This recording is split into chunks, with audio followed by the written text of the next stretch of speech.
এটা হচ্ছে সাদা ফুলযুক্ত মিষ্টি মটর ছেলে, এটা হচ্ছে মেয়ে। তার মানে এরা ভিন্ন ভিন্ন লুকাসে অবস্থিত, এটা তো শিওর না?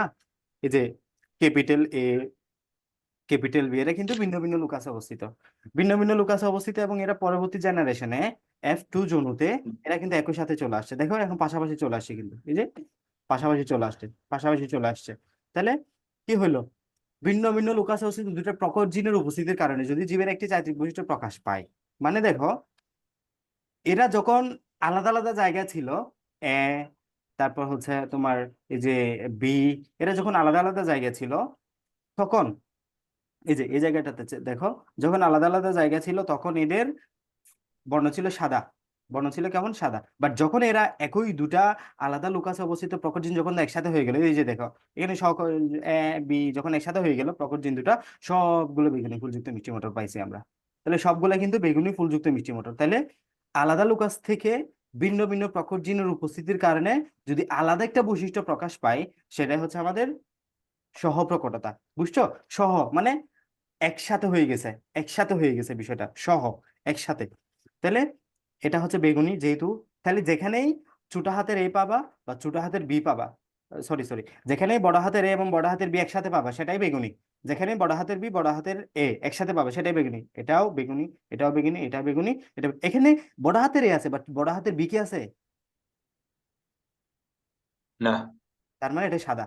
এখানেও সেম, বড় হাতের এ আছে, বি তো নাই, সাদা। এখানে বড় হাতের বি আছে, এ নাই, তার মানে সাদা। এখানে বড় হাতের বি আছে, সাদা। এখানে বড় হাতের এ বি দুটাই আছে, তার মানে বেগুনি। দুটা একসাথে থাকা যাবে না, মোট কথা হচ্ছে সেটা। সহ মানে সহপাঠী হওয়া যাবে না, এরা সহ প্রকটতার ক্ষেত্রে সহপাঠী হওয়া যাবে না। এই যে একসাথে হলেই বেগুনি বর্ণ ধারণ করবে। ঠিক আছে?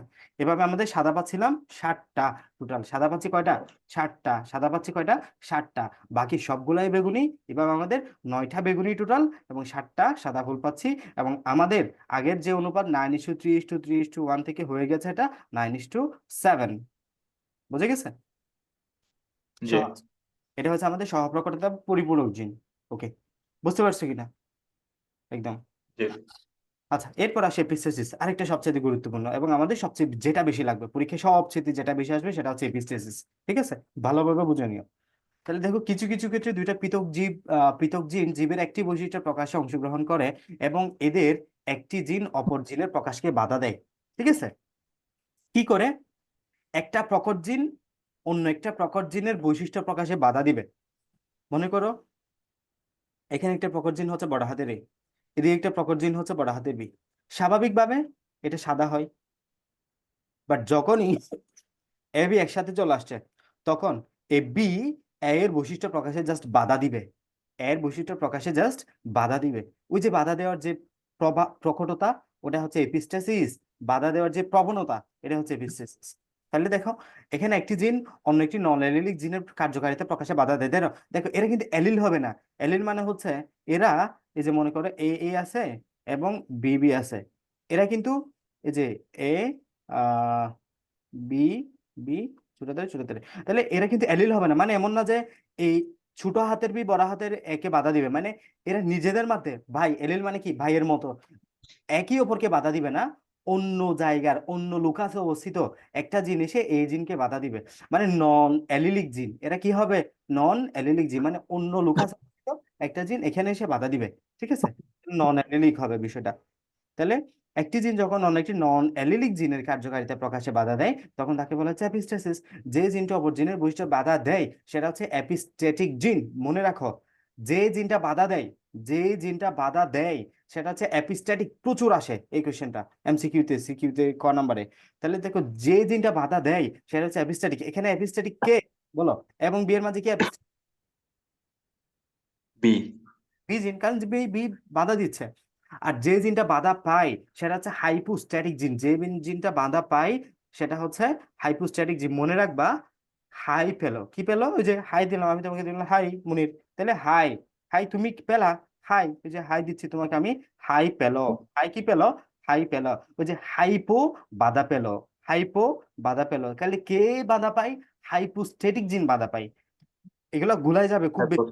এটাকে এখানে জাস্ট এপি, এখানে হাইপো, এখানে এপি, এখানে হাইপো।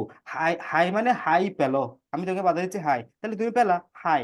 হাইপো, এটা হচ্ছে হাইপো, এটা হচ্ছে অ্যাপি। তাহলে অ্যাপিস্ট্যাটিক জিন মানে যেটা বাধা দেয়, হাইপো মানে যেটা হাই পেলো, মানে যেটা বাধা পেলো। ওকে, তাহলে যে জিনটা বাধা পেলো জি সেটা হচ্ছে হাইপোস্ট্যাটিক জিন। ওকে, তাহলে এপিস্ট্যাটিক দুই প্রকার, সবচেয়ে সবচেয়ে গুরুত্বপূর্ণ। এপিস্ট্যাটিক জিন দুই প্রকার, একটা হচ্ছে আমাদের প্রকট এপিস্টাসিস, একটা হচ্ছে প্রচ্ছন্ন এপিস্টাসিস। একটা কি প্রকট এপিস্টাসিস, একটা হচ্ছে প্রচ্ছন্ন এপিস্টাসিস। তাহলে প্রকট এপিস্টাসিসের অপর নাম হচ্ছে ডোমিনেন্ট এপিস্টাসিস, ডোমিনেন্ট। ঠিক আছে, অনুপাত তো 13:3, আমাদের কই অনুপাত ছিল 9:3:3, আর এটাকে পরিবর্তন করে করে ফেলছে কত, 13:3। ঠিক আছে, 13:3 করে ফেলছে। ওকে, যখন একটি প্রকট জিন অন্য একটি নন অ্যালিলিক প্রকট জিনের কার্যকারিতা প্রকাশে বাধা দেয়, তাহলে দেখো এই ক্ষেত্রে বাধা পাবে প্রকট জিনের কার্যকারিতাটা। বি কেয়ারফুল, ভালোভাবে মাথায় রাখবা। প্রকট জিনের ক্ষেত্রে কে বাধা, কোন কোন বৈশিষ্ট্যটা কোন জিনের প্রভাবকে বাধা দিবে? প্রকট চিন্তা, তাহলে প্রকট চিন্তা পরিচিত। যখন একটি প্রকট জিন অন্য একটি নন অ্যালিলিক প্রকট জিনের কার্যকারিতাতে বাধা দিবে, তখন সেটা হচ্ছে প্রকট অ্যাপিস্টেসিস। ঠিক আছে, এগুলো খুবই ভালোভাবে মাথায় ঢুকাতে হবে। ঠিক আছে, অনেকগুলো উদাহরণ করতেছি, ভুলে যাওয়ার প্রচন্ড সম্ভাবনা আছে। তুমি নিজে একটু সাজাবা বিষয়গুলোকে। আমার বইয়ে একটা চার্ট ছিল, বাট আমি তো বইটা আনি নাই, নাহলে একটু দিতে পারো, বাট তুমি নিজে একটু সাজাই নিও। এভাবে সাজাইছিলাম আমি। ওই যে প্রথম সূত্রের ব্যতিক্রম গুলা কি কি, স্বাভাবিক অনুপাত কত, ব্যতিক্রমের জন্য কোন অনুপাত কত হইলো, এবং হচ্ছে প্রত্যেকটা অনুপাতের জন্য উদাহরণ। ঠিক আছে, সুন্দরভাবে উদাহরণগুলা। ওকে, তাহলে একটু নিজে থেকে সাজা নিও, আরো ভালো মনে থাকবে সেটা। তাহলে প্রকট এপিস্টেসিস মানে কি, প্রকট জিন অন্য একটি নন অ্যালিলিক প্রকট জিনের কার্যকারিতা প্রকাশে বাধা দিবে। এপিস্টেসিস মানেই হলো বাধা দেওয়া, আর প্রকট মানে প্রকট জিনকে বাধা দেওয়া। আচ্ছা, তাহলে এর উদাহরণ কোনটা, 1928 সালে ব্যাটসম্যান পানির পরিচালিত একটা সাদা লেগহর্ন। তাহলে দেখো, আমরা আরেকটা উদাহরণ করেছিলাম সাদা আন্দালুসিয়ান মোরগ মুরগি, গোলাই যায় কিন্তু বিষয়টা। একটা হচ্ছে সাদা, এই দুইটাই কিন্তু মোরগ মুরগির উদাহরণ, আমাদের যে দুইটা উদাহরণ এখন পড়ছি। একটা হচ্ছে আমাদের সাদা আন্দালুসিয়ান মোরগ মুরগি, এটাতে দেখেছিলাম আমরা সমপ্রকটতা। এটাতে কি দেখেছিলাম, যেটা সব প্রথম বৈশিষ্ট্য, প্রথম সূত্রের ব্যতিক্রম ছিল। ওখানে কি দেখেছিলাম আমরা, সমপ্রক প্রকটতা। সমপ্রকটতা, সমপ্রকটতা। ওখানে কিন্তু আমরা প্রথম সূত্রের ব্যতিক্রম দেখেছিলাম, সমপ্রকটতাটা। এবং ওটার উদাহরণ ছিল আমাদের, হলো তোমার এই যে সাদা আন্দালুসিয়ান মোরগ মুরগি। আর এখানে হচ্ছে সাদা লেগহর্ন, এটা কি সাদা লেগহর্ন মোরগ মুরগি, আলাদা কিন্তু জাত আলাদা। সাদা সাদা লেগহর্ন মোরগ মুরগিতে আমরা দেখতে পাবো দ্বিতীয় সূত্রের ব্যতিক্রম প্রকট অ্যাপিস্টাসিস, দ্বিতীয় সূত্রের ব্যতিক্রম প্রকট অ্যাপিস্টাসিস দেখতে পাবো সাদা লেগহর্ন মোরগ মুরগিতে। একদম ঠুটস্থ মুখস্থ করবা এই বিষয়গুলা। একটা প্রকট জিন থাকে, কিন্তু অ্যাপিস্ট্যাটিক জিন আই এর কারণে। আচ্ছা, তাহলে এখানে দেখো প্রকট জিন কে, সি। এখানে প্রকট জিন একটা হচ্ছে সি, এটা হচ্ছে রঙিন পালক সৃষ্টির জন্য দায়ী জিন। তাহলে রঙিন হওয়ার জন্য দায়ী কে, ক্যাপিটাল সি। একদম ঢুকাই ফেলো মাথাও, একটু পরে লাগবে। তাহলে রঙিন হওয়ার জন্য দায়ী কে, সি, ক্যাপিটাল সি। রঙিন হওয়ার জন্য দায়ী ক্যাপিটাল সি, কিন্তু হাই এপিস্ট্যাটিক, এপিস্ট্যাটিক মানে কে, এটা কি বাধা পাবে নাকি বাধা দিবে? এপিস্টেটিক মানে বাধা দিবে। বাধা দিবে। তাহলে এপিস্ট্যাটিক জিন হচ্ছে আই, এই আইটা বাধা দিবে। এর কারণে রঙিন ফালক সৃষ্টি হতে পারবে না, ফালকগুলো সাদা হবে। তাহলে দেখো, তুমি আগে থেকেই বলে ফেলো আমরা চার্ট করার আগে, যেখানে সি থাকবে এবং সেখানে যদি আবার আই থাকে, সেটা কি হবে, সাদা নাকি রঙিন? রঙিন। আরে ভেবে বলো, সি হচ্ছে রঙিন হওয়ার জন্য দায়ী প্রকট, আই হচ্ছে রঙিন হওয়া থেকে বাধা সাদা হবে, দেওয়ার সাদা জন্য হবে, দায়ী, এটাকে সাদা বলতেছে হবে। এপিস্ট্যাটিক জিন। এখানে সি হচ্ছে হাইপোস্ট্যাটিক জিন। এপিস্ট্যাটিক মানে বাধা দিবে, মানে সে রঙিন হতে পারবে না। যখনই সি এর সাথে ক্যাপিটাল আই থাকবে, মানে একটা কথা জাস্ট, যেখানে ক্যাপিটাল আই পাবা সেখানে অবশ্যই সাদা হয়ে যাবে, কারণ ক্যাপিটাল আই বাধা দিবে, কারণ এটা এপিস্ট্যাটিক জিন। বুঝে গেছে? তাহলে যেখানে আমরা ক্যাপিটাল আই পাবো সেটাই হচ্ছে সাদা, যেখানে আমরা ক্যাপিটাল আই পাবো সেটাই হচ্ছে সাদা। কেন? ক্যাপিটাল আই হচ্ছে এপিস্ট্যাটিক জিন, যেটা রঙিন পালক সৃষ্টি হতে বাধা দেয়, মানে পালকগুলো সাদা হবে। ঠিক আছে, F1 জনিতে সব পালক বিশিষ্ট, সব সাদা পালক বিশিষ্ট হলেও F2 জনিতে এরকম অনুপাত দেখতে পাবো। আচ্ছা, তাহলে আমরা হাইপোস্ট্যাটিক জিনকে এখানে সি, এপিস্ট্যাটিক জিনকে আই। ওকে, এবার আসে আমরা একটু উদাহরণ দিয়ে দেখি। ধরে নাও সাদা লেখনের রঙিন পালকের জন্য দায়ী প্রকট জিন হচ্ছে সি, এবং লেখন রঙিন পালকের বাধা দানকারী প্রকট জিন হচ্ছে আই। মানে এটা কি হাইপো, এটা হচ্ছে এপিস্ট্যাটিক জিন, এটা হচ্ছে হাইপোস্ট্যাটিক জিন, এটা হাই পেলো মানে বাধা পেলো। দেন অতএব সাদা লেঘর্নের জিনোটাইপ হবে, দেখো সাদা লেঘর্নের genotype C C I I. এটা সাদা বর্ণ, কিন্তু তুমি বুঝতে পারছো, এটা কিন্তু সাদা, এটা কিন্তু কি সাদা, এটা সাদা। কেন সাদা? কারণ এখানে বড় হাতের একটা আই দিয়ে দিছে। আইটা তো প্রকট, আইটা তো প্রকট, এবং এটা এপিস্ট্যাটিক। বাধা দিবে, অবশ্যই সাদা হবে। দেন সাদা ওয়াইন ডট এর জিনোটাইপ, মানে একই এরা, মানে স্ত্রী এবং মহিলাকে আলাদা করছে। তাহলে সাদা ওয়াইন ডটের জিনোটাইপ হবে সিসিআই। দেখো এখানে এটা কেন সাদা বলতেছো, বলতে পারবা এটা কেন সাদা? এই সিসিআইটা, এখানে তো বড় হাতের আই নাই। উম, আচ্ছা, আমি তোমাকে প্রশ্ন করলাম কি, সাদা কেন হয়েছে? তার মানে কি যে হয় নাই, কি হওয়ার কথা ছিল? রঙিন। আমার প্রশ্নটা এই জন্যই তিন আসছে, এটা রঙিন হওয়ার কথা ছিল মেবি, সেই জন্য আমি তোমাকে জিজ্ঞেস করছি রঙিন না হয়ে কেন সাদা হলো। ঠিক আছে। আচ্ছা, আমি প্রশ্নটা কি ছিল, তিন রঙিন কেন হয় নাই? তাহলে বলো, রঙিন হয় কখন? যখন ক্যাপিটাল সি থাকে। এখানে কি ক্যাপিটাল সি আছে? এখানে কি ক্যাপিটাল সি আছে? না, না। সেই জন্য আসলে রঙিন না, হয় নাই। হ্যাঁ, এখানে তোমার বাধাদানকারী জিন, এপিস্ট্যাটিক জিন নাই। তবে যে জিনটা রঙিন হওয়ার জন্য দায়ী সেটাও তো নাই। কেমনে সাদা রঙিন হবে তাইলে? তাই এটা সে নিজ থেকেই কে সাদা এটা। এখানে এপিস্ট্যাটিক জিন তাকে কার্যকারিতা বাধা দেয় নাই, তবে সেটা সাদা কেন? এখানে ক্যাপিটাল সি নাই। ওকে, আর এটা সাদা লেখন, এখানে আই ক্যাপিটাল সি আছে, ঠিক আছে, তবে এটা আই তো পড়ে আছে, আবার এটা বাধা দিয়ে দিছে। ওকে, তাহলে বেরিয়ে কটাও। তাহলে আমরা এখানে প্রথম অংশ ধরে সিআই পাবো, এখানে সিআই পাবো, এখানে ক্যাপিটাল সিআই পাবো। এবং এক্ষেত্রে দেখো সি, সি আই গুলা খুবই কেয়ারফুল, আইয়ের উপরে ডট দিবা। আর ক্যাপিটাল আইটা লিখবে এরকম দুইটা দাগ দিয়ে, সি একটু বড় বড় করে লিখবা, এই সি লিখবে খুবই ছোট, এগুলো পরীক্ষায় খুবই গোলায় যাবে যদি একই রকম লিখতে চাও। তাহলে এটা হচ্ছে সি, এবং এটা হচ্ছে বড় হাতের আই, দেন এটা হচ্ছে সিআই। ওকে, তাহলে লিখবা কিভাবে, এই যে সি, ছোট হাতের সি, সি নিবা, দেন বড় হাতের আই নিবা, দেন ছোট হাতের আই নিবা, এভাবে। তাহলে এভাবে আমরা এখান থেকে কি কি পাইতে পারি দেখো। দেখো, একবার এই সিআই, দেন একবার এই সি ছোট হাতের আই, একবার এই সি ছোট হাতের আই, এই যে সি ছোট হাতের আই, একবার হচ্ছে সি বড় আই, এটা হচ্ছে সি ছোট আই। এভাবে আমরা পাঁচটা কি বানাবো, চারটা গ্যামেট বানাবো। এদিকেও দুটো, এদিকে দুটো, দেন সুন্দরভাবে এদিকে দিয়ে দিব, এদিকে হচ্ছে পুরুষের গুলা, এদিকে মহিলার গুলা, দেন বসাই দাও, সুন্দরভাবে বসাই দাও। এবার সিদ্ধান্তে আসি, দেখো বলো, এখানে ক্যাপিটাল সি আছে, ঠিক আছে, তার মানে এটা কি হওয়ার কথা ছিল, রঙিন, বাট ক্যাপিটাল আই তো পড়ে গেছে, তার মানে কি বাধা দিয়ে দিবে, তার মানে কোন বর্ণ, সাদা। এখানেও ক্যাপিটাল আই, তার মানে সাদা। এখানেও ক্যাপিটাল আই, সাদা। ক্যাপিটাল আই, সাদা। ক্যাপিটাল আই, সাদা। এখানে কি, এটা কি, এটা কেন আমাকে রঙিন বর্ণ বোঝায় বলো? কেন এটা রঙিন দিলা? কারণ আই, ক্যাপিটাল আই নাই এই ক্যাপিটাল আই জন্য। নাই, কারণ ক্যাপিটাল আই এপিস্ট্যাটিক জিন নাই। ক্যাপিটাল কি ক্যাপিটাল, আছে? হ্যাঁ ক্যাপিটাল আই নাই এবং এপিস্ট্যাটিক জিন নাই, যেটা বাধা দেয় নাই, তার মানে রঙিন হয়েছে।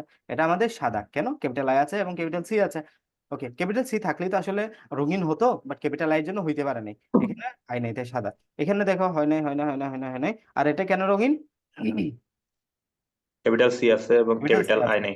ক্যাপিটাল সি আছে। আচ্ছা, এটা কেন সাদা হয়ে গেল? কারণ এখানে ক্যাপিটাল সি নাই। ক্যাপিটাল সি নাই, গুড, ক্যাপিটাল সি নাই, হ্যাঁ। তাহলে ক্যাপিটাল আই নাই বুঝলাম, বাট ক্যাপিটাল সি তো নাই, যেটা সাদা করার জন্য দিই। তাহলে দেখো, একটা, দুইটা, তিনটা, এদিকে সাদা পাইলাম 13টা, আর রঙিন পাইলাম 3টা, 13:3। বুঝে গেছে? এগুলাই তুমি পরীক্ষায় পারফর্ম করে আসতে হবে তোমাকে। এগুলি হুবহু সেম, খুবই সহজ। এগুলা মানে মুখস্থের কোনো কিছুই না। বায়োলজির একটা চ্যাপ্টার যেটাতে কম মুখস্থ করলেও চলে, হ্যাঁ, অনেক কিছুই মুখস্থ করা লাগে আসলে। ম্যাথে যেমন সূত্রগুলো মুখস্থ রাখতেই হয় আলটিমেটলি, এখানেও তোমাকে সংজ্ঞা বলো, তারপর হচ্ছে তুমি কোথায় সি আই নিবা, কোথায় বি বি নিবা, এগুলো একটু মাথায় রাখতেই হবে কষ্ট করে, বারবার করলে হয়ে যাবে। আচ্ছা, এখন আমরা সবচেয়ে গুরুত্বপূর্ণ একটা টপিক, আমাদের জীবনের সাথে যায় এমন মুখ বধিরতা সম্পর্কে পড়বো। তাহলে আমরা দেখো, এপিস্টেসিস জেনেছি। এপিস্টেসিস হচ্ছে একটা জিন অপর একটা জিনের কার্যকারিতা প্রকাশে বাধা দেয়া। এর মাঝে একটা দুইটা টাইপ, একটা হচ্ছে প্রকট এপিস্টেসিস, একটা হচ্ছে প্রচ্ছন্ন এপিস্টেসিস। প্রকট এপিস্টেসিস কি, প্রকট জিন অন্য একটি নন অ্যালেলিক প্রকট জিনের কার্যকারিতা প্রকাশে বাধা দিবে।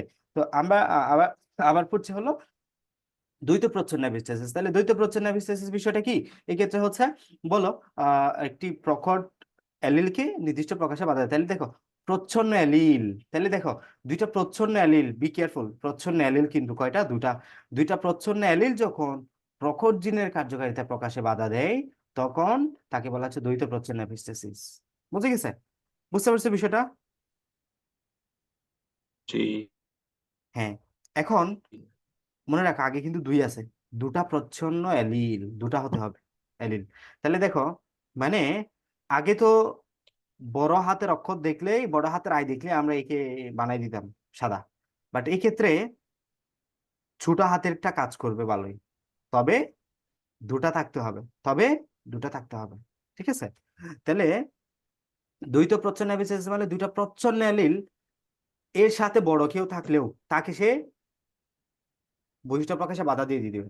মানে দুটা প্রচ্ছন্ন অ্যালিল যদি একসাথে থাকে, দুটা প্রচ্ছন্ন অ্যালিল যদি একসাথে থাকে, সে প্রকট জিনের বৈশিষ্ট্য প্রকাশে বাধা দিয়ে দিবে। এটাই হচ্ছে দ্বৈত প্রচ্ছন্ন এপিস্টেসিস। আমরা যখন উদাহরণ পড়বো ভালোভাবে বুঝে এক্ষেত্রে কেবল হোমোজাইগাস প্রচ্ছন্ন বৈশিষ্ট্য প্রকাশ করে। এক্ষেত্রে কেবল হোমোজাইগাস প্রচ্ছন্ন বৈশিষ্ট্য প্রকাশ করে, মানে হোমোজাইগাস অবস্থায় বিষয়টা হবে, এমন না যে একটা ক্যাপিটাল ই নিলা একটা ছোট হাতের ই নিলা, এই ক্ষেত্রে হবে না। দুইটাই প্রচ্ছন্ন এবং হোমোজাইগাস অবস্থায় হতে হবে। বুঝছো কিনা বিষয়টা?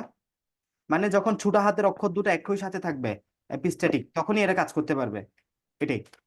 তাহলে দ্বৈত মানে দুই, প্রচ্ছন্ন মানে প্রচ্ছন্ন অবস্থায় নামের মাঝে আছে, এপিস্টেসিস মানে বাধা দেওয়া। মানে দুইটা প্রচ্ছন্ন জিন যখন একটি প্রকট এলিলকে বাধা দিবে তখন তাকে দ্বৈত প্রচ্ছন্ন এপিস্টেসিস বলে। তাহলে নামের মাঝে আমরা সংজ্ঞাটা বলে ফেলতে পারবো, দুইটা প্রচ্ছন্ন এলিল যখন প্রকট বৈশিষ্ট্য প্রকাশে বাধা দিবে, এপিস্টেসিস মানে বাধা দেওয়া, সেটা হচ্ছে দ্বৈত প্রচ্ছন্ন এপিস্টেসিস। উদাহরণ আমাদের অনুপাত 9:7, আগে ছিল 9:3:3:1, এক্ষেত্রে পরিবর্তন হয়ে 9:7 হয়ে যায়। তাহলে প্রকট এপিস্টেসিস এর ক্ষেত্রে আমরা কত পাইছিলাম সবচাইতে বেশি? কত বলো? কত অনুপাত পাইছিলাম প্রকট বিসির জন্য? একটু আগে তো বললাম 13:7। 13:7 সরি 13:3। 13:3। 13:3 13:3 পেয়েছি। আচ্ছা, এরপরে আমরা দুইতে প্রশ্ন নিয়েছি 9:7, 9:7, 9:7। আচ্ছা, তাহলে দেখো সবচাইতে বেশি উদাহরণ এবং এটাই সবচাইতে বেশি কথা একটু লাগ দিচ্ছে, আমাদের। হ্যাঁ, বাস আছে। কথায় লাগ দিচ্ছে। আচ্ছা, এখন বাস আছে নাকি?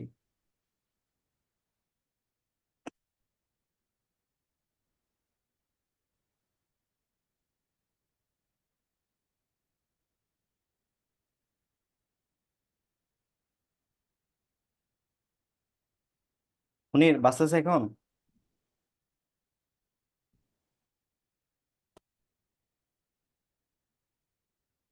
না এখন না,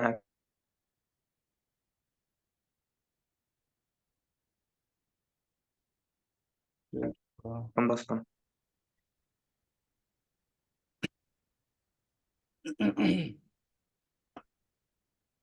না, এখন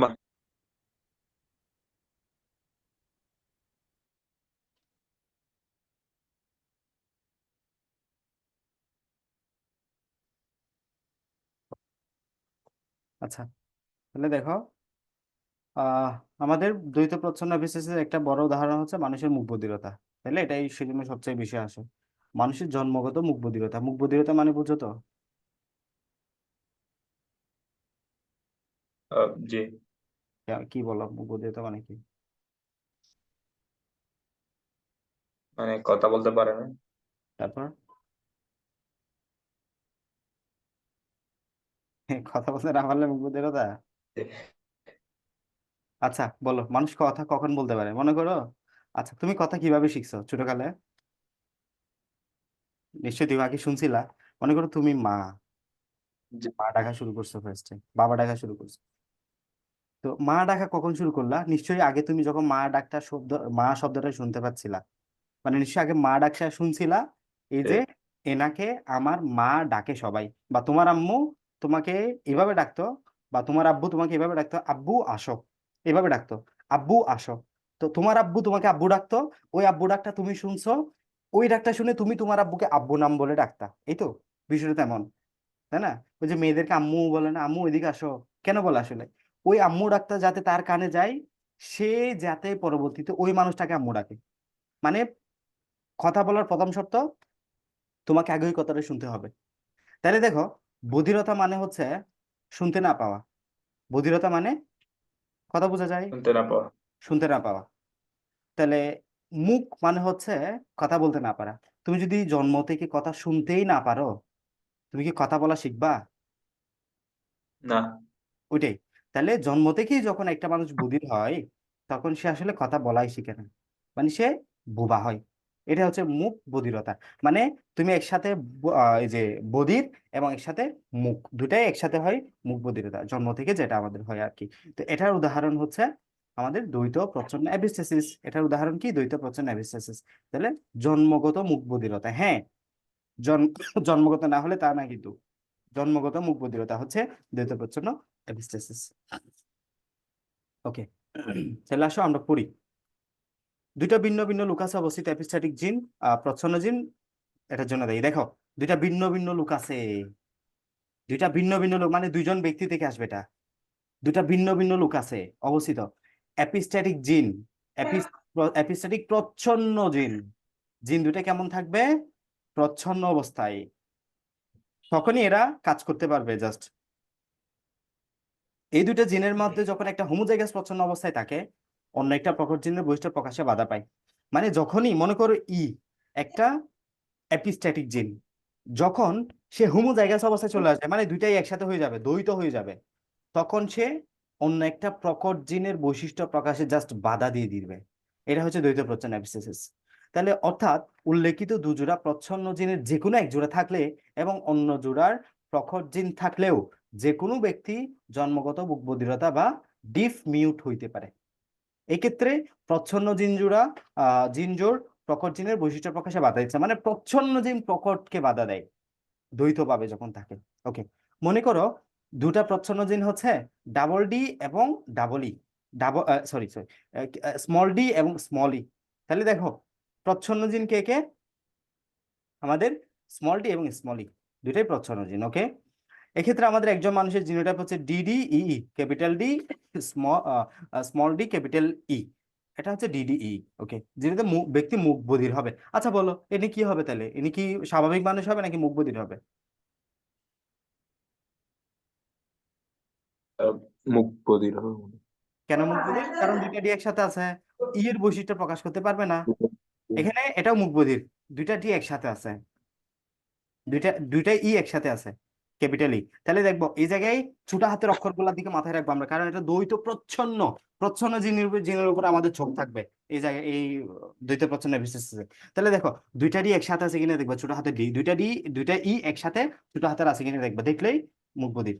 তাহলে এটা মুখ বধির, এটা মুখ বধির, কারণ এখানে ছোট হাতের ডি দুইটা একসাথে, ছোট হাতের ডি দুইটা একসাথে। ওকে, এদের মাঝে যখন বিয়ে হবে, দুইজন মুখ বধির মানুষের মাঝে যখন বিয়ে হবে, তখন বিষয়টা কি, ওনাদের সন্তান কিরকম হবে দেখো। তাহলে দেখো উনি হচ্ছে মুখবধির পুরুষ, উনি হচ্ছে মুখবধির মহিলা। তাহলে উনার জিন হচ্ছে এটা, ওনার জিনোটাইপ হচ্ছে এটা। তাহলে এখান থেকে আমরা গ্যামেট পাবো ডিই, এখান থেকে গ্যামেট এতটুকু আমরা পারবো ডিডিই। ওকে, আচ্ছা দেখো উনি কি হবে, এই মানুষটা কি হবে? উনাদের সন্তান কি হবে? প্রথম সন্তান এই মুখবধিরের, মুখ বধির হবে না।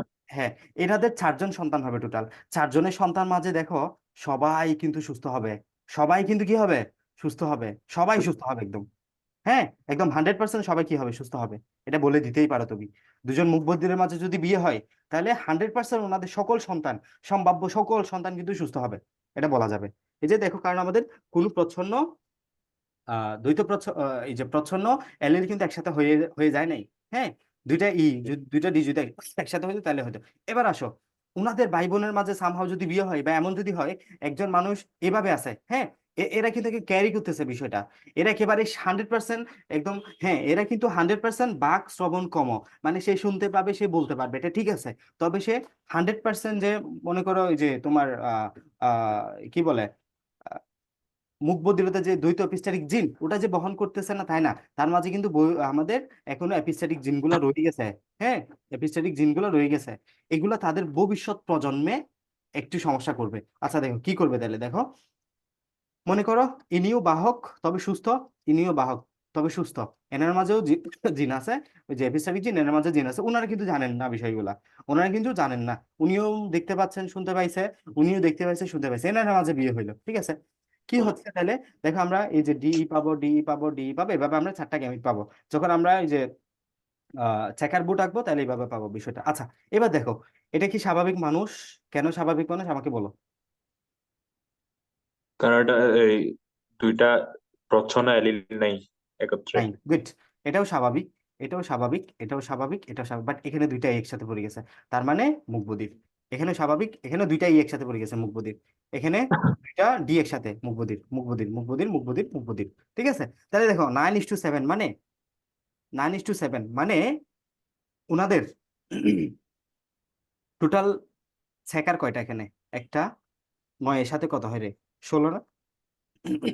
যে 16 এর মাঝে কয়টা পাইছি আমরা? 7, 7 পাইছি, এটা ইন্টু 100% কত হয়? 700, 700/16 কত হয়? তারা মোবাইলে করি, 700, 700/16, 43%, 43.7 মানে ওই স্বাভাবিক মানুষের মাঝে যদি বিয়ে হয়, তাহলে 43 সামথিং সম্ভাবনা থাকবে ওনাদের ছেলে বা মেয়ে বা ভবিষ্যৎ প্রজন্ম মুখবধী হওয়ার। ঠিক আছে? তাহলে একদম স্বাভাবিক মানুষকে এখানে, একদম স্বাভাবিক মানুষ হচ্ছে ইনি। ওনার কাছে কোনো জি। ক্যাপিটাল ডিও নাই, ক্যাপিটাল স্মল ডিও নাই, স্মল ডিও নাই, একদম স্বাভাবিক মানুষ। একটু দাঁড়াও।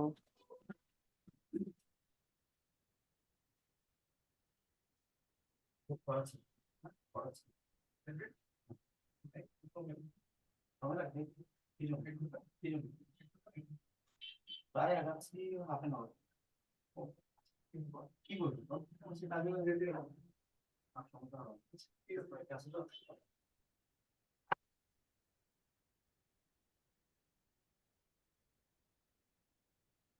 হ্যাঁ মনির। জি। আচ্ছা, তো দেখো এই জায়গায় আমাদের একদম স্বাভাবিক মানুষ হচ্ছে এটা, DD, capital D capital E. আর এটা হচ্ছে আমাদের মুখবধির, পুরোপুরি মুখবধির, মানে এখানে আমাদের কোনো ক্যাপিটাল ই নাই আর কি, ক্যাপিটাল ডি বা ক্যাপিটাল ই নেই। ওকে, তাহলে দেখো ওনাদের 8% সম্ভাবনা আছে, বা এই যে 9 জন সুস্থ হওয়ার সুস্থ হওয়ার সম্ভাবনা আসলে বেশি, 57% সুস্থ হওয়ার সম্ভাবনা। তাহলে দেখো 9%, 9 জন যদি কি হয় তোমার স্বাভাবিক হয়, 7% সম্ভাবনা আছে ওনার মুখবধির হওয়ার। ওকে, আর এখানে একদম স্বাভাবিক হওয়ার সম্ভাবনা মাত্র কত পার্সেন্ট? তাহলে এখানে কত এর মাঝে কত হইলো, 16 এর মাঝে এক কত হয়, 100 ভাগ 16 দিলে কত, যত হয় তত পার্সেন্ট আসলে একদম স্বাভাবিক সুস্থ হওয়ার সম্ভাবনা আছে। এভাবে আমাদের পরীক্ষায় পার্সেন্টেজ বের করতে হতে পারে। তোমাকে এভাবে বলতে পারে একজন স্বাভাবিক মানুষের সাথে, পুরোপুরি স্বাভাবিক যদি বলে, পুরোপুরি নামের আগে পুরোপুরি আছে কিনা দেখবা, একজন সম্পূর্ণ, একজন সম্পূর্ণ সুস্থ মানুষের সাথে একজন মুখবধিরের বিয়ে হলো, ওনাদের সন্তান, ওনাদের পরবর্তী প্রজন্ম, ওনাদের পরবর্তী দ্বিতীয় প্রজন্ম পর্যন্ত কত পার্সেন্ট কি হবে না হবে একটু বিস্তারিত ভেঙে ভেঙে এই বলো, বা কত পার্সেন্ট মুখবধি হওয়ার সম্ভাবনা আছে। এরপরে বলতে পারে 2 জন মুখবধির মানুষের মাঝে বিয়ে হইলো, তাহলে তাদের পরবর্তী দ্বিতীয় প্রজন্ম পর্যন্ত কি এই যে আহ সম্ভাব্য ফলাফল বা সম্ভাব্য এই যে প্রজন্ম আমাদের চেকার বোর্ডের মাধ্যমে দেখাও, এভাবে দিতে পারে কিন্তু। ঠিক আছে? তাহলে আমরা দেখো মুখবধিরের মাঝে বিয়ে হয়ে কিন্তু কোনো সমস্যা হয় নাই, বা এখানে আমাদের এরা ক্যারি করলেও একদম আমরা কি পেয়েছি, সবাইকে সুস্থ পেয়েছি। বাট যখনই স্বাভাবিক 2 জন মানুষের সাথে বিয়ে হইলো, তখন কিন্তু মুখবধিরতার সম্ভাবনা আছে। ঠিক আছে? জানতে হবে বিষয়টা। ওকে, তাহলে এভাবে আমরা এগুলা পড়ছি। তাহলে আমাদের ব্যতিক্রম এতটুকুই ছিল আমাদের, যে আমরা পড়েছি দুটা সূত্র, মেন্ডেলের প্রথম সূত্র, দ্বিতীয় সূত্র। প্রথম সূত্রে স্বাভাবিক অনুপাত ছিল তোমার 2:3:1। ব্যতিক্রম পেয়েছি আমরা তিনটা, একটা হচ্ছে অসম্পূর্ণ প্রকটতা, 2 নম্বর হচ্ছে সমপ্রকটতা, 3 নম্বর হচ্ছে মারণজিন বা লিথাল জিন। ওকে, অসম্পূর্ণ প্রকটতার ক্ষেত্রে পেয়েছি আমরা 1:2:1, সমপ্রকটের ক্ষেত্রে পেয়েছি 1:2:1, আর মারণজিনের ক্ষেত্রে পেয়েছি 2:1। এরপরে আমরা পড়েছিলাম তোমার দ্বিতীয় সূত্র, দ্বিতীয় সূত্রের ক্ষেত্রে স্বাভাবিক 9:3:3:1 হয়। এরপরে আমরা একটা উদাহরণ পড়েছি, সেটা হচ্ছে সহপ্রকটতা বা পরিপূরক জিন, যেটা পড়েছি আমরা 9 কত, 9:7। দেখো এখন যেটা পেয়েছি এটা কিন্তু কত, 9:7, মিলে গেছে না? সম্ভবত আমার যতটুকু মনে আছে ওটা 9:7 পড়েছি, দেখি একটু। জি, নাইস। হ্যাঁ ইয়েস, এটা আমাদের 9:7। তাহলে দেখো দুইটা কিন্তু 9:7 মিলে গেছে। এরপর আসে আমরা পড়েছি হলো প্রকট এপিস্টেসিস। প্রকট এপিস্টেসিস, এরপরে আমরা এপিস্টেসিস পড়েছি। এপিস্টেসিস দুই প্রকার, প্রকট এপিস্টেসিস, দ্বৈত প্রচ্ছন্ন এপিস্টেসিস। প্রকট এপিস্টেসিস ক্ষেত্রে পড়েছি 13:3, একদম সবচাইতে বেশি যেটা আমরা 13:3 পেয়েছি প্রকট এপিস্টেসিস এর ক্ষেত্রে। এরপরে পড়েছি আমরা দ্বৈত প্রচ্ছন্ন এপিস্টেসিস, আবার 9:7। তাহলে প্রত্যেকটা অনুপাত বিশ্বাস করে এখান থেকে তুমি মিনিমাম তোমার এইচএসসি তে যদি সিকিউতে আসে এখান থেকে 4 মার্ক তোমাকে ক্যারি করবে, এবং তোমার যদি এমসিকিউতে সেখান থেকে মিনিমাম 1 থেকে 2 মার্ক ক্যারি করবে জাস্ট এই অংশটুকুতে। এবং এখানে যা যা পড়িয়েছি সবগুলো একটা অধ্যায়, এখান থেকে একটা এমসিকিউ তুমি পাবা, 100% ধরে রাখতে পারো। আচ্ছা, এরপর আসো পলিজেনিক ইনহেরিটেন্স বিষয়টা কি, বা বহুজনীয় উত্তরাধিকার। মেন্ডেলের মতে জীবের প্রতিটি জীব একটা বৈশিষ্ট্য, এক জোড়া ফ্যাক্টর বা জিন দ্বারা নিয়ন্ত্রিত হয়, কিন্তু কোনো কোনো জীবের ক্ষেত্রে দেখা যায় যে জীব বিভিন্ন লুকাসে অবস্থানকারী একাধিক জিন জীবের একটি মাত্র বৈশিষ্ট্য প্রকাশ করে।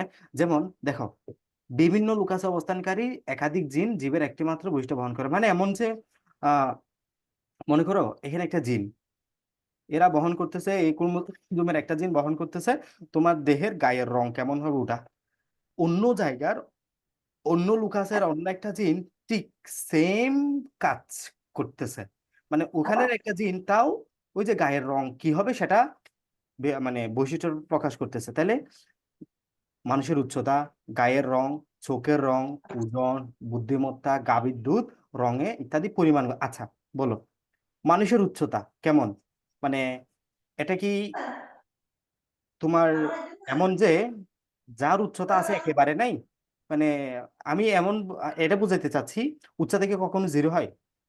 আবার উচ্চতা কি কখনো একটা ফিক্সড যে এটা একদম তুমি হইলে না, চান্স পাবা আর না হলে জিরো হবে, এমন তো কোনো ফিক্সড নাই। মানে এটা কোয়ালিটি ডিপেন্ড করবে না, এটা কোয়ান্টিটি মানে পরিমাণ। কেউ যদি 5 ফিট 4 ইঞ্চি হয়, কেউ হয় 5 ফিট 6 ইঞ্চি হবে, কেউ 6 ফিট হবে। এভাবে মানে এটা পরিমাণ নির্দেশ করে। ঠিক আছে, পরিমাস নির্দেশ গায়ের রং, কেউ বেশি ফর্সা, কেউ কম ফর্সা, কেউ কালো। হ্যাঁ, এভাবে চোখের রং, চোখের রং এমন না যে একেবারে নাই বা একেবারে আছে, হ্যাঁ আছে। কারো বাদামি রঙের, কারো কালো রঙের, কারো সাদা। ওজন কারো কম বেশি, বুদ্ধিমত্তা কারো বুদ্ধি কম, কারো বেশি। গাভীর দুধ, কেউ কোনো গাভীর দুধ বেশি দেয়, কোনো গাভীর দুধ কম দেয়। ভুট্টা গমের দানার রং ইত্যাদি পরিমাণগত, বি কেয়ারফুল, এটা হচ্ছে পরিমাণগত বৈশিষ্ট্য। পরিমাণগত মানে এগুলো প্রত্যেকটা কোয়ান্টিটেটিভ, মানে এগুলো প্রত্যেকটা পরিমাপ করা যাবে, পরিমাপ করা যাবে, কোয়ালিটেটিভ না। ঠিক আছে, কোয়ালিটেটিভ না, কোয়ান্টিটেটিভ। ওকে, কোয়ালিটি এবং কোয়ান্টিটির মাঝে পার্থক্য জানো তো? জি। What is the difference between, বলো কোয়ালিটি এবং কোয়ান্টিটির মাঝে পার্থক্যটা বলো। কোয়ালিটি মানে হচ্ছে গিয়া মান, মানে, আর কোয়ান্টিটি হচ্ছে সংখ্যা, পরিমাণ। পরিমাণ, ইয়েস, ইয়েস, ভেরি গুড। তাহলে মনে করো তুমি পড়ছো ডেইলি, মনে করো বা 10টা চ্যাপ্টার। হুম, ডেইলি 10টা চ্যাপ্টার, তুমি আমাকে বলছো ভাই আমি আজকে 10টা চ্যাপ্টার পড়েছি, অনেক বেশি পড়েছি। ওকে, বাট 10টা চ্যাপ্টার পড়েছো, জাস্ট গো থ্রু করে গেছো, মানে জাস্ট পুরো রিডিং করে গেছো। ওখানে তোমার কোয়ালিটিটা লেস, কোয়ালিটি কিন্তু লেস, কোয়ান্টিটি আপ। হ্যাঁ, তোমার কোয়ান্টিটি অনেক বেশি, 10টা চ্যাপ্টার, একটা দুটা না। তুমি একদিনে মনে করো ওই 10টা চ্যাপ্টার কিন্তু 12 ঘন্টা সময় নিয়ে পড়েছিলা তুমি। আবার ওই একই মনে করো পরের দিনে 2টা চ্যাপ্টার ওই 12 ঘন্টা একই সময় নিয়ে পরের দিন পড়লা। ওই ক্ষেত্রে তোমার কোয়ালিটি কম, কোয়ান্টিটি কম হলেও কোয়ালিটি বেশি ছিল। মানে কোয়ালিটি কিন্তু বেশি ছিল, কারণ 12 ঘন্টায় তো তুমি পড়েছো ওই 2টা চ্যাপ্টার কিন্তু একই সময়ে। তাহলে এটা হচ্ছে কোয়ালিটি এবং কোয়ান্টিটি।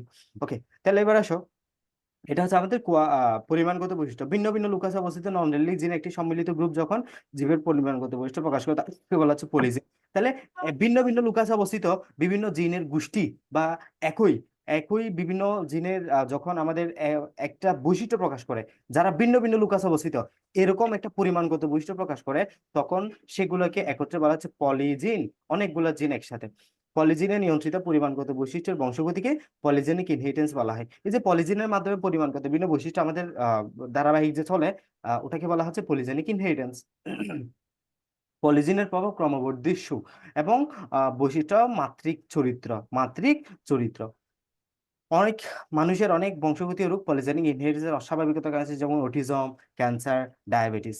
1960 সালে সুইডিশ বিজ্ঞানী গমের বীজের রং পরীক্ষা করার মাধ্যমে লাল বীজযুক্ত, আচ্ছা যেগুলো পড়ে নিবা একবার রিডিং দিবা, মানুষের গায়ের বর্ণ কুচকুচে কালো হয় অনেকে। তারপর মনে করো কুচকুচে কালোর সাথে তুমি যে এটা হচ্ছে আমাদের আফ্রিকান কুচকুচে কালো, এখানে একদম আমাদের শ্বেতাঙ্গ আমেরিকান শ্বেতাঙ্গের সাথে তুমি বিয়ে বিয়ে দিলা, বিয়ে দিলে আমরা কোন বর্ণ পাবো? মিউলেটো বর্ণ পাবো। কোন বর্ণ? Mu Lato. কারণ কি? এখানে আমাদের পরিমাণগত বৈশিষ্ট্য কি হয়েছে? দেখো এখানে আমরা একটা পড়েছি না, এটা কিন্তু ক্রমবর্ধিষ্ণু এবং মাত্রিক চরিত্র, মানে মিক্স আপ। হ্যাঁ, মিক্স আপ একটা ইয়া হবে বিষয়টা। তাহলে এখানে অনেক বেশি ফর্সা, এখানে অনেক বেশি কালো, মাঝখানে হয়ে গেল মিলেটো, মানে যেটাকে আমরা বলি কি, মিলেটো মানে কি? শ্যামলা। মিলেটো মানে কি? বা আমার, আমি মনে করছি এখন বাট ভুলে গেছি সাথে সাথে। এটা হচ্ছে তোমার ইয়ার কি, এই যে মনে করো কি বলে, শ্যামলা, শ্যামলা, শ্যাম মানে অনেকটা শ্যামের কাছাকাছি যায়। মানে আমরা আমরা হচ্ছে মিউলাইট জাতি, আমরা নয় খুব বেশি সাদা, নয় যে খুব বেশি নেগ্রোদের মতো কালো। বাঙালি জাতি, শঙ্কর জাতি বলা হয় বাঙালিকে, জানো তো? বাঙালিকে কি বলা হয়? শঙ্কর জাতি। কারণ কি? আমরা কিন্তু পুরোপুরি সংকরায়নের মাধ্যমে আসছি। মানে আমরা একেবারে আফ্রিকানও না, নিগ্রোদের মাঝেও পড়ি না, আবার একেবারে যে আমেরিকা শ্বেতাঙ্গদের থেকে আসছি তাও না। আমাদের ওনাদের মাঝে আমাদের আদি পুরুষরা হয়তো এইভাবে, মানে একটা এই দেশ থেকে একটা এই দেশ থেকে গিয়ে বিয়ে করছে, এভাবে বাঙালিদের উৎপত্তি, শঙ্কর জাতি বলা হয় সেজন্য। ঠিক আছে, আসলে এটা ওই যে বাণিজ্যের জন্য মনে হয় আসছিল তারা, বাণিজ্যের জন্য এদিক থেকে আসছিল, এদিক থেকে আসছিল, ওই সময় বিয়ে হয় এবং আমরা আস্তে আস্তে শঙ্কর জাতি হিসেবে বাঙালি জাতি গড়ে উঠি। তো শঙ্কর জাতি আসলে মিউলেটো আমরা আমরা মিউলেটিভ পর্যায়ে পড়ি, একেবারে খুব সাদা এমন না, একেবারে যে তোমার নিগ্রোদের মতো কালো তাও না, ঠিক আছে। এটা কি শ্যামবর্ণ কাছাকাছি বলা যায় আর কি, শ্যামবর্ণ। ওকে, তাহলে নিগ্রু এবং শ্বেতাঙ্গের মধ্যে বিয়ে হলে এদের সন্তানের গায়ের বর্ণ মাঝামাঝি বা মিউলেটু হয়। যখন মিউলেটুদের মাঝে বিয়ে হয়, মানে আমাদের আমাদের মাঝে যখন বিয়ে হয়, দেখা যাবে কি একটা খুব কালো হচ্ছে আর একটা খুব ফর্সা হচ্ছে ছেলে একটা, তাহলে কি আসলে ওই যে ওখানে আমাদের যে আগের জিনগুলো আছে, পলিজিনগুলো আছে, ওই যে হয়তো যে সন্তান ফর্সা হয়েছে তার সাথে হয়তো আমাদের ওই যে আদি পুরুষ, ওই আদি পুরুষের থেকে জিন আস্তে আস্তে আস্তে আস্তে আস্তে আস্তে আস্তে আস্তে ওইটার হয়তো ওই একটা জিনের পরিমাণ, পলিজিন, পলিজিন মানে পরিমাণগত, ওই জিনের পরিমাণ হয়তো একটু বেশি হয়ে গেছে, যার কারণে উনি একটু ফর্সা হয়ে গেছে বেশি। যে কালো তার কাছে ওই নিগ্রোদের জিন হয়তো একটু বেশি চলে আসছে, যার কারণে সে হয়েছে কি আমাদের কালো, এভাবে। তাহলে এখানে আমাদের এভাবে গায়ের রংটা ইয়ে হয়। নিগ্রো এবং শ্বেতাঙ্গ মানুষের মধ্যে বিয়ে হলে সৃষ্ট মিলিটিতে মাঝারি বর্ণ গায়ের বর্ণের উত্তরাধিকার পলিজিনের উত্তরাধিকার একটি প্রকৃষ্ট উদাহরণ, এভাবে আমরা একদম পলিজিনটা ভালোভাবে বোঝা যায়। ওকে, তাহলে এবার বিয়ে দাও। একজনের মাঝে হচ্ছে আমরা নিগ্রুদর ইয়ে ধরবো এটা, দেন একটা হচ্ছে শ্বেতাঙ্গ হচ্ছে এটা, এদের মাঝে যখন বিয়ে হবে প্রকট জিনের সংখ্যা যত বেশি হবে গায়ের আচ্ছা। এভাবে আসো, এখান থেকে আমি জাস্ট এটা পড়াই দিই, তাহলে এখানে মাঝে এটা বিয়ে হচ্ছে, দেখো এখানে এইভাবে হচ্ছে, দেন এইভাবে তুমি আঁকবা। আচ্ছা, দেখো এই জায়গায় ক্যাপিটালে ক্যাপিটাল বি, ক্যাপিটালে ক্যাপিটাল বি হলে একদম সে নিগ্রু, নিগ্রুদের মানে ওনাদের মাঝে যদি বিয়ে হয় একটা সন্তান হওয়ার সম্ভাবনা থাকবে যে পুরোপুরি নিগ্রু, আর একটা সন্তান হওয়ার থাকবে যে পুরোপুরি সে একদম শ্বেতাঙ্গ, এভাবে হইতে পারে। একটা সন্তান পুরোপুরি নিগ্রু, একটা সন্তান পুরোপুরি শ্বেতাঙ্গ, পুরোপুরি সাদা, বাকি সবগুলো মিলেটিভ এমন টাইপ হবে। আচ্ছা, এটাকে দেখো, এটা হচ্ছে তিনটা দুইটা ক্যাপিটাল এ আছে, দুইটা ক্যাপিটাল এ আছে এবং একটা ক্যাপিটাল বি, মানে বি মানে ব্ল্যাক, বি মানে কি ব্ল্যাক, মনে রাখবা, বি যত বেশি হবে ব্ল্যাক তত বেশি হবে। তাহলে দেখো এই জায়গায় একটা ফর্সার কাছাকাছি একটা রং দিছে কিন্তু বই এটা, আর একটা ফর্সার কাছাকাছি যায় রংটা, তাহলে মিলেটুদের চেয়ে অধিকতর কালো, সরি সরি সরি সরি, এখানে আমাদের বইয়ে তাহলে একটু উল্টাইছে, এটা হচ্ছে আমাদের ইয়ে দিছে, যেহেতু এর কারণ হচ্ছে তোমার কালো হওয়া, এ যত বেশি থাকবে, এখানে ব্ল্যাক দিয়ে বি, আমাদের বই মনে হয় বি ছিল, তাহলে এখানে এ দিয়ে মনে রাখবা ব্ল্যাক, এ দিয়ে মনে রাখবা কি ব্ল্যাক, তাহলে এ যত বেশি হবে ব্ল্যাক তত বেশি হবে, এখানে এ দুইটা না, তার মানে মোটামুটি মিলেটুদের চেয়েও কালো সে, এটা হচ্ছে মিলেটু, মানে একদম ব্যালেন্স আছে, একটা ছোট হাতের বড় হাতের একটা ছোট হাতের বি বড় ছোট হাতের বি বড় হাতের বি, এটা মোটামুটি অনেক ব্যালেন্স, একদম শ্যামবর্ণ যেটা আমরা বলি ওটাই মূলত, এটা হচ্ছে আমাদের একদম মিউলাইট পর্যায়ে পড়ছে, নয় সাদা নয় কালো। আর এটা হচ্ছে একটা এ বেশি হয়ে গেছে মানে মোটামুটি কালো, সে অধিকতর কালো ওনাদের চাইতে। এরপরে হচ্ছে এটা হচ্ছে আবার বেশি ফর্সা, এটা কি দিল, মেয়েদের চেয়ে অধিকতর কালো।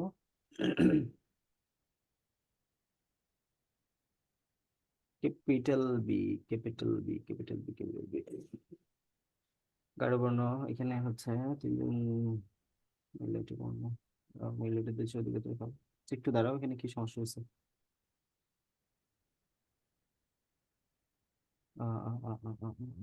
এদের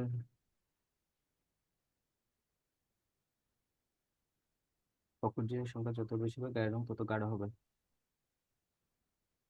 নেগ্রো, আচ্ছা আচ্ছা বুঝতে পারছি, দেখো আসলে এটা একটু ব্যতিক্রম করছে। আচ্ছা আমি লিঙ্ক শেষ তো, আবার লিঙ্ক দিচ্ছি ঢুকো, হ্যাঁ, টাইম শেষ পাই।